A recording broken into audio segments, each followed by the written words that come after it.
بسم اللہ الرحمن الرحیم۔ اسلامک انفارمیشن چینل کے سب بہن بھائیوں کو السلام علیکم ورحمۃ اللہ وبرکاتہ۔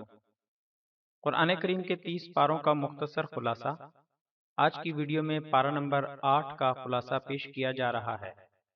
ویڈیو میں آگے بڑھنے سے پہلے آپ دوستوں سے گزارش ہے کہ معیاری اسلامی معلومات کے لیے ہمارے چینل کو ضرور سبسکرائب کریں اور آنے والی ویڈیو سے باخبر رہنے کے لیے بیل آئیکن پریس کریں۔ شکریہ۔ اس سلسلے کی باقی ویڈیوز کے لنک آپ کو ڈسکرپشن میں مل جائیں گے۔ 8واں پارہ وَلَوْ أَنَّنَا۔ اس پارے میں 2 حصے ہیں۔ نمبر 1 سورہ انعام کا بقیہ حصہ، نمبر 2 سورہ اعراف کا ابتدائی حصہ۔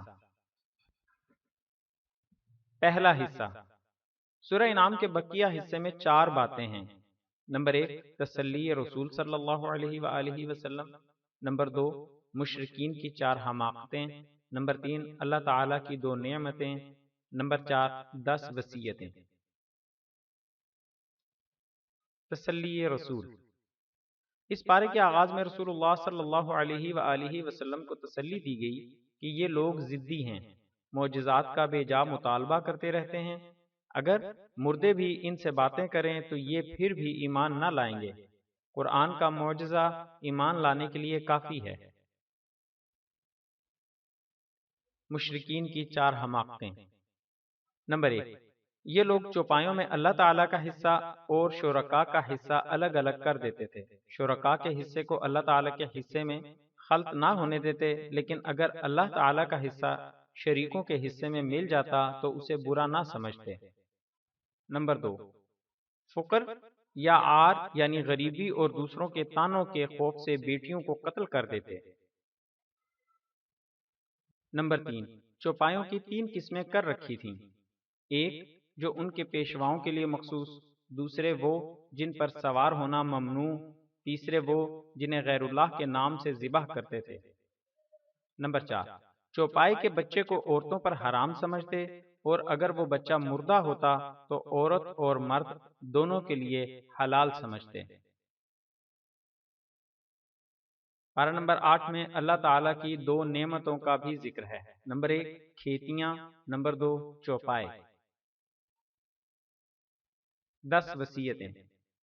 اس پارے میں 10 وصیتیں بیان کی گئیں۔ نمبر 1 اللہ تعالیٰ کے ساتھ کسی کو شریک نہ کیا جائے۔ نمبر 2 ماں باپ کے ساتھ اچھا سلوک کیا جائے۔ نمبر 3 اولاد کو قتل نہ کیا جائے۔ نمبر 4 برائیوں سے اجتناب کیا جائے۔ نمبر 5 ناحق قتل نہ کیا جائے۔ نمبر 6 یتیموں کا مال نہ کھایا جائے۔ نمبر 7 ناپ تول پورا کیا جائے۔ نمبر 8 بات کرتے وقت انصاف کو مد نظر رکھا جائے۔ نمبر 9 اللہ تعالیٰ کے عہد کو پورا کیا جائے۔ نمبر 10 صراط مستقیم ہی کی اتباع کی جائے۔ دوسرا حصہ سورہ اعراف کا جو ابتدائی حصہ اس پارے میں ہے، اس میں 5 باتیں ہیں۔ نمبر 1 اللہ تعالیٰ کی نعمتیں۔ نمبر 2 4 ندائیں۔ نمبر 3 جنتی اور جہنمیوں کا مکالمہ۔ نمبر 4 اللہ تعالیٰ کی قدرت کے دلائل۔ نمبر 5 قوموں کے قصے۔ اللہ تعالیٰ کی نعمتیں۔ پارہ نمبر 8 میں اللہ تعالیٰ کی جو نعمتیں بیان کی گئیں وہ درج ذیل ہیں۔ نمبر 1 قرآن کریم، نمبر 2 تمکین فی الارض، نمبر 3 انسانوں کی تخلیق، نمبر 4 انسان کو مسجود ملائکہ بنایا۔ 4 ندائیں۔ صرف اس صورت میں اللہ تعالیٰ نے انسان کو 4 مرتبہ یا بنی آدم کہہ کر پکارا ہے۔ پہلی 3 نداؤں میں لباس کا ذکر ہے۔ اس کے ضمن میں اللہ تعالیٰ نے مشرکین پر رد کر دیا کہ تمہیں ننگے ہو کر طواف کرنے کو اللہ تعالیٰ نے نہیں کہا، جیسا کہ ان کا دعویٰ تھا۔ چوتھی ندا میں اللہ تعالیٰ نے اتباع رسول کی ترغیب دی۔ جنتیوں اور جہنمیوں کا مکالمہ۔ جنتی کہیں گے کیا تمہیں اللہ تعالیٰ کے وعدوں کا یقین آ گیا؟ جہنمی اقرار کریں گے۔ جہنمی کھانا پینا مانگیں گے، مگر جنتی ان سے کہیں گے اللہ تعالیٰ نے کافروں پر اپنی نعمتیں حرام کر دی ہیں۔ اللہ تعالیٰ کی قدرت کے دلائل۔ نمبر 1 بلند و بالا آسمان۔ نمبر 2 وسیع و عریض عرش۔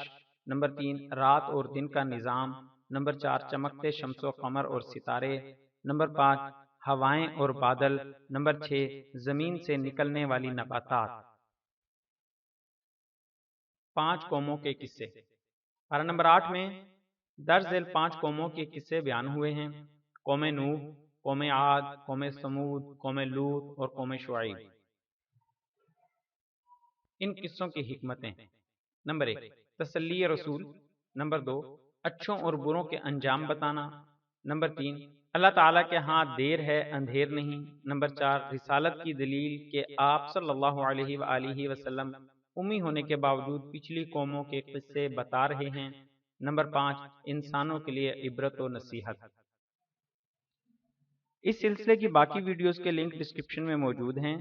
آپ دوستوں سے گزارش ہے کہ ہماری حوصلہ افزائی کے لیے ہماری ویڈیوز کو لائک اور شیئر ضرور کریں۔ شکریہ، جزاک اللہ خیرہ۔